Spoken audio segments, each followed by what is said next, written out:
తెలుగుదేశం అంటే ఎన్డీఏ కూటమి వచ్చినాక మొట్టమొదటిసారిగా ఆదివాసీల దినోత్సవాన్ని చేయడం అధికారికంగా చంద్రబాబు గారు ఎలాంటి భరోసా వాళ్ళకి ఇచ్చారు?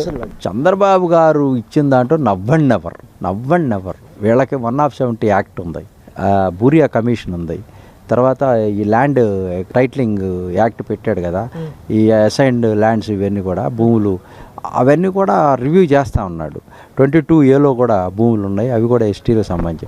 చాలా అసలు ఎన్ని హామీలు ఇచ్చాడంటే అసలు అంత సమగ్రమైనటువంటి సమాచారం ఈ భారతదేశంలో గిరిజనులకు కూడా లేదు, ఎవరికీ లేదు. అసలు భారతదేశ ప్రధానికి ఉందో లేదో నాకు తెలియదు, కానీ చంద్రబాబు నాయుడుకు ఉన్నది మటుకి ఎవరికి అసలు లేదు. ఈ వ్యవస్థలో ఉద్యమకారులకు కూడా లేదు.